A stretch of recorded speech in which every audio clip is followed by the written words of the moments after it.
Hello friends, welcome back to RGM online classes. RGM education YouTube চ্যানেলে রোজ রাত 8টা special GK ক্লাসে তোমাদের সকলকে জানাই আরও একবার স্বাগত।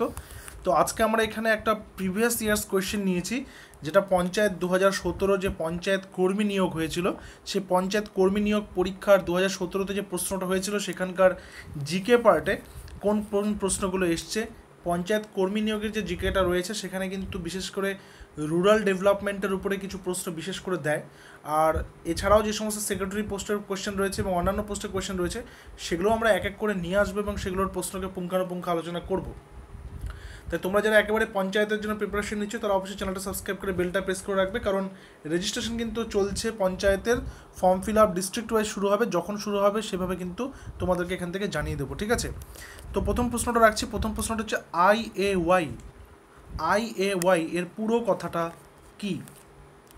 ইন্ডিয়ান আবাস যোজনা, ইন্ডিয়া আবাস যোজনা, ইন্দিরা আবাস যোজনা, ইন্দিরা আস্থা যোজনা।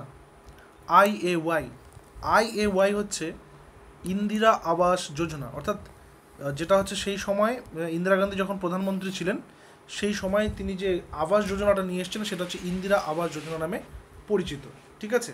তো সঠিক উত্তর option number C, Indira Awas Yojana. Rural ডেভেলপমেন্টের মধ্যে পশ্চিমবঙ্গ তথা ভারতবর্ষের গ্রাম্য এলাকার লাইভলিহুড এবং সেখানকার জীবনযাপন উন্নতি করার জন্যে যে সমস্ত পদক্ষেপগুলো সরকারের পক্ষ থেকে নেওয়া হয়েছে সেগুলো কিন্তু রুরাল ডেভেলপমেন্টের মধ্যে পড়ে। এবং মনে রাখবে যে রুরাল ডেভেলপমেন্ট থেকে তোমাদেরকে 19টার মতো পিডিএফ দেওয়া হয়েছে অলরেডি। তোমরা যারা ব্যাচ কোর্স আছো তাদের কথা বলছি, বাকি আরও কিন্তু দেওয়া হবে। এবং যারা ব্যাচ কোর্সে জয়েন হতে চাও নতুন, তারা অবশ্যই আমাদের অফিসিয়াল হোয়াটসঅ্যাপ নাম্বার 9564345236 এই নাম্বারে যোগাযোগ করবে। এই নাম্বারে যোগাযোগ করে তোমাদেরকে সমস্ত ডিটেলস কিন্তু সেখানেই পাঠিয়ে দেওয়া হবে, ঠিক আছে? নেক্সট চলে আসি, এপিকালচার কথাটি বলতে কি বোঝায়? এপিকালচার বলতে কি বোঝায়?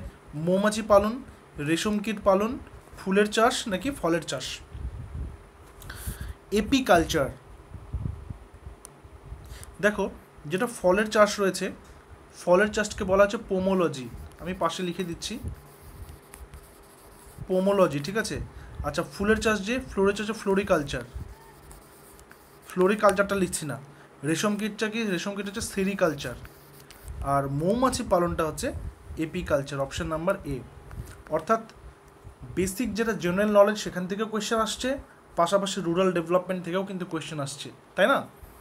নেক্সট কোয়েশ্চেনে চলে আসবো, প্রশ্ন নাম্বার 3। গ্রিন হাউস কী কাজে ব্যবহার করা হয়? আমরা গ্রিন হাউস গ্যাস পড়েছি, গ্রিন হাউস এফেক্ট পড়েছি। গ্রিন হাউস কিসের জন্য ব্যবহার করা হয়? রাবার চাষ করতে, পান চাষ করতে, অ্যালোভেরা চাষ করতে নাকি নার্সারি ফুলের চাষ করতে? দেখো গ্রিন হাউসটা বেসিক্যালি কি, যেগুলো শীত প্রধান দেশ সেখানে এক ধরনের কাচের ঘর তৈরি করা হয় এবং সেই কাচের ঘর তৈরি করে সেখানে সূর্যের আলোটা যেখানে খুব সহজেই ঢুকতে পারে, কিন্তু সেখান থেকে বিকৃত যে তাপ, সেই বিকৃত তাপ সেই কাচের ঘর থেকে বাইরে বেরোতে পারে না। তাই বাইরের টেম্পারেচার যদি 2 ডিগ্রিও থাকে তাহলে ভেতরের টেম্পারেচারটা 14 থেকে 15 ডিগ্রি সেন্টিগ্রেড হয়ে যায় এবং সেটা চাষাবাদের জন্য উপযুক্ত হয়। সেই কারণে নার্সারি এবং ফুল চাষ করার জন্যে, নার্সারি বলতে বিভিন্ন বাগিচা ফসল এবং হচ্ছে ছোটো ছোটো ফসল চাষ করার জন্য কিন্তু এই গ্রিন হাউসটা তৈরি করা হয়ে থাকে, বিশেষ করে যেগুলো শীত কবলিত এলাকা বা শীত প্রধান দেশ রয়েছে সেখানে, ঠিক আছে? আচ্ছা, নেক্সটে আসি, এমজিএনআরইজিএতে জব কার্ডের মেয়াদ কতদিন থাকে? এমজিএনআরইজি এর ফুল ফর্মটা কি? Mahatma Gandhi national rural employment guarantee scheme, ঠিক আছে? তো এটা মানে হচ্ছে Mahatma Gandhi national rural employment guarantee scheme বা বলতে পারো অ্যাক্ট, ওকে? তো এটাতে জব কার্ডের মেয়াদ কতদিন থাকে? 3 বছর, 5 বছর, 10 বছর নাকি 1 বছর? সঠিক উত্তর নিচে জানাবে। সঠিক উত্তর অপশন নাম্বার বি, 5 বছর। এবং এই অ্যাক্ট কিন্তু কবে থেকে করা হয়েছে? 2005, কংগ্রেস সরকারের আমলে কিন্তু এটা করা হয়েছে 2005-এ, ঠিক আছে? নেক্সট কোয়েশ্চেন আসবো, পরের নাম্বার হচ্ছে এই একই আগের কোয়েশ্চেনটা থেকে দিয়েছে, ওই এমজিএনআরইজিএ এর মাস্টার রোল কে ইস্যু করেন? মাস্টার রোলটা কে ইস্যু করেন? দ্রব্য সরবরাহকারী, প্রধান, জব কার্ডধারী নাকি প্রোগ্রাম অফিসার? এটার মাস্টার কার্ড ইস্যু করেন যিনি গ্রামীণ অধ্যক্ষ রয়েছেন,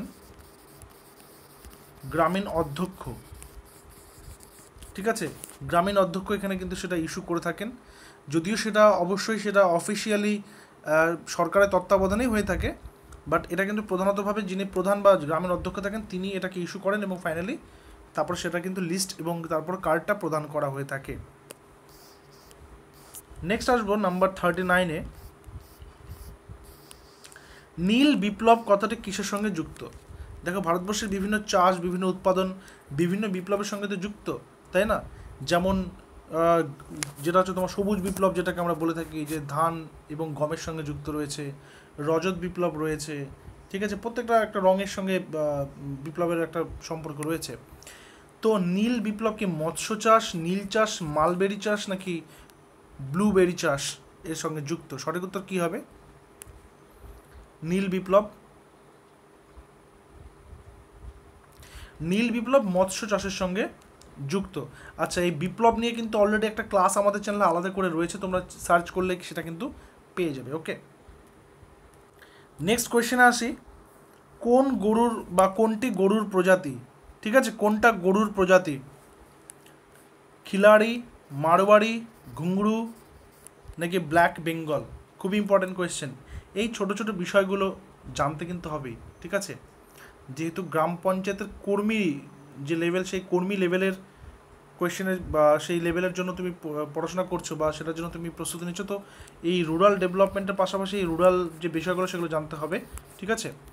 তো সঠিক উত্তর কী হবে? সঠিক উত্তর হবে অপশন নাম্বারে খিলাড়ি, বা তুমি কোথাও কোথাও দেখবে খিল্লাড়ি রয়েছে। আর এই মারোয়াড়ি রয়েছে, এটা হচ্ছে ঘোড়ার প্রজাতি, ঠিক আছে? আর বাকিগুলো বলছি না, কারণ পরের প্রশ্ন আছে আরও। কোনটি ছাগলের প্রজাতি? কোনটি ছাগলের প্রজাতি? অপশানসগুলো সেম আছে তো? ঘুংরু, Black Bengal, Haryana, Khaki Campbell. তাহলে কি হবে সঠিক উত্তর? কোনটি ছাগলের প্রজাতি? ঘুংরু, অপশন নাম্বার এ। নেক্সট আসবো, পশমিনা বা পশমিনা কি? পশমিনা বা পশমিনা কি? রজন, লাক্ষা, রেশম আর উল। সঠিক উত্তর কি হবে? কি হবে সঠিক উত্তর? সঠিক উত্তর অপশন নাম্বার ডি, উল। এটা এক ধরনের কাশ্মীরি উল, মানে সাধারণ উল নয়, ঠিক আছে? এটা কাশ্মীরি উল। নাম্বার 43, নিচের চারটির মধ্যে অড ম্যান আউট মানে কোনটা বেমানান সেটাকে বের করতে হবে। পাট, তুলা, রাবার নাকি শন? সঠিক উত্তর অপশন নাম্বার সি, রবার। বাকি যেগুলো দেখো তন্তু জাতীয়, ঠিক আছে? রাবারটা কিন্তু তন্তু জাতীয় নয়। সো অপশন নাম্বার সিটা হচ্ছে রাবার। এই 10টা কোশ্চেন একটা কোশ্চেন পেপার থেকে নিয়েছি। আরও একটা কোশ্চেন পেপার তোমাদের সামনে রাখছি পঞ্চায়েত কর্মীরই, ঠিক আছে? সেটাও তোমাদের সামনে রাখছি এবং দেখছি সেখানকার কোশ্চেনগুলো কেমন রয়েছে এবং সেগুলো আলোচনা করছি। এই প্রশ্নটাও পঞ্চায়েত কর্মীর, কিন্তু পঞ্চায়েত কর্মীর যে জেলাভিত্তিক হয়েছিল সেই জেলাভিত্তিক নদিয়া জেলার এটা প্রশ্নপত্র, ঠিক আছে? নদিয়া জেলার প্রশ্নপত্র এটা। তো তোমরা এখানে দেখতে পাচ্ছ যে এই যে গ্রাম পঞ্চায়েত কর্মী, এটা 2018 সালে যে পরীক্ষাটা হয়েছিল নদিয়াতে সেটার প্রশ্নপত্র, ঠিক আছে? তো সেখানে জিকে থেকে কী করছে, শুধুমাত্র যে গ্রাম পঞ্চায়েত কর্মীটা করানো হবে তা কিন্তু নয়। আজকে কর্মীর প্রশ্নগুলো করাচ্ছি, এরপর সেক্রেটারি করাবো, তারপর সহায়ক করাবো, প্রত্যেকটা কোশ্চেনকে তোমাদের করাবো। তাই তোমরা নিজের যে পরীক্ষার জন্য প্রস্তুতি নিচ্ছ সেগুলোর তোমাদের কিন্তু সুবিধা হবে অনেকটা বুঝতে, যে কোশ্চেনের লেভেলটা কেমন ছিল বা কিছু। বলেছে পশ্চিমবঙ্গের সুন্দরবনের মৃত্তিকা কোনটি? লাল মাটি, লবণাক্ত কাদামাটি, পলিমাটি, কালো মাটি। সুন্দরবন, তাই কি না? যেখানে সুন্দরী গরান গেওয়া রয়েছে, যেখানে লবণাম্বু প্রকৃতির উদ্ভিদ পাওয়া যায়, তাই সেটা হচ্ছে অপশন নাম্বার বি, লবণাক্ত কাদামাটি, ঠিক আছে? অপশন নাম্বার বি হচ্ছে এখানে কারেক্ট অ্যান্সার। নেক্সট কোয়েশ্চেন, ভারতের সর্বশেষ জনগণনা কবে হয়? জনগণনা বা যেটাকে আমরা বলে থাকি আদমশুমারি, আদমশুমারি প্রত্যেক 10 বছর পর পর হয়ে থাকে। তাহলে তো সেই হিসাবে 2021 হওয়ার কথা ছিল, বাট মনে করো 2021-এ কী হয়েছিল? 2021-এ করোনা মহামারী, তাই না? সে কারণে তখন কিন্তু হয়নি। সো 2011-তেই ভারতের সর্বশেষ জনগণনা বা সেন্সাস সেটা হয়েছিল, বা আদমশুমারিটা হয়েছিল। নিম্নলিখিত কোন গুপ্ত শাসক, দেখো দেখবে যে কোথা থেকে দিচ্ছে কোশ্চেন্সগুলো, ঠিক আছে? প্রথম কোশ্চেনটা দিল জিওগ্রাফি থেকে, পশ্চিমবঙ্গের ভূগোল থেকে, তারপরে কোশ্চেনটা দিল সাধারণ জ্ঞান থেকে, তারপরে কোশ্চেনটা ভারতের ইতিহাস থেকে। তো প্রত্যেকটা বিষয়কে কিন্তু ভালো করে পড়তে হবে, রেডি করে রাখতে হবে। নিম্নলিখিত কোন গুপ্ত শাসক বিক্রমাদিত্য রূপে পরিচিত ছিলেন? প্রথম চন্দ্রগুপ্ত, সমুদ্রগুপ্ত, স্কন্দগুপ্ত নাকি দ্বিতীয় চন্দ্রগুপ্ত? সঠিক উত্তর দ্বিতীয় চন্দ্রগুপ্ত।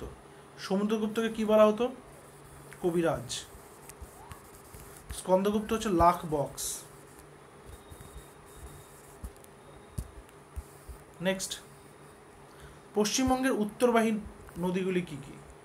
উত্তরবাহী নদী: তিস্তা, জলঢাকা, রায়ডাক, গঙ্গা, ব্রহ্মপুত্র। তিস্তা গঙ্গা নাকি দামোদর গঙ্গা? সঠিক উত্তর কি হবে? পশ্চিমবঙ্গের উত্তরবাহী নদীগুলি কি কি? সঠিক উত্তর অপশন নাম্বার এ, তিস্তা, জয়ঢাকা, রায়ডাক। পশ্চিমবঙ্গের রাজধানী অবস্থিত কোথায়? পশ্চিমবঙ্গের রাজধানী মানে কলকাতা, আর দিল্লি হচ্ছে ভারতবর্ষের রাজধানী। তো পশ্চিমবঙ্গের রাজধানী কলকাতা অবস্থিত কোথায়? নিরক্ষরেখার নিকট, কর্কট ক্রান্তির নিকট, মকর ক্রান্তির নিকট নাকি আর্কটিক সার্কেলের নিকট? সঠিক উত্তর অপশন নাম্বার বি, কর্কট ক্রান্তির নিকট। ঠিক আছে। আচ্ছা, পশ্চিমবঙ্গের কোন কোন জেলার উপর দিয়ে গেছে? পুরুলিয়া, বাঁকুড়া, বর্ধমান, নদিয়া। ঠিক আছে, পুরুলিয়া, বাঁকুড়া, বর্ধমান, নদিয়া। এরপর প্রশ্ন নম্বর 6 আসবো। প্রশ্ন নম্বর 6,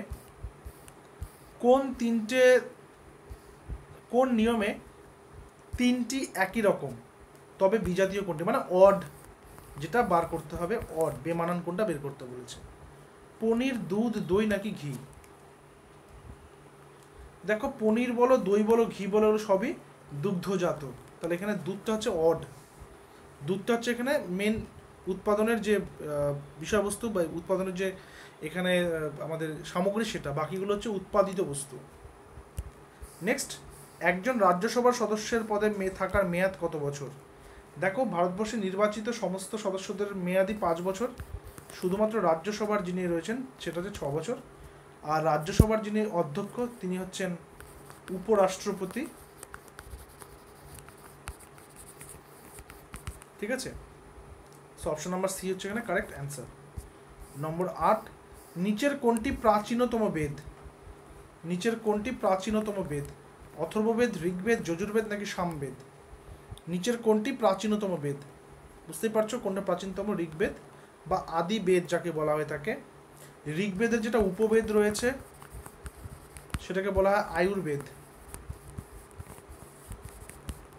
ঠিক আছে, নেক্সট চলে আসবো পরের নাম্বার, প্রশ্ন নাম্বার 9। প্রশ্ন নাম্বার 9 হচ্ছে, পশ্চিমবঙ্গের কোন জেলায় সব থেকে বেশি মালভূমি রয়েছে? পশ্চিমবঙ্গের কোন জেলায় সবচেয়ে বেশি মালভূমি আছে? মেদিনীপুর, মুর্শিদাবাদ, পুরুলিয়া নাকি বর্ধমান?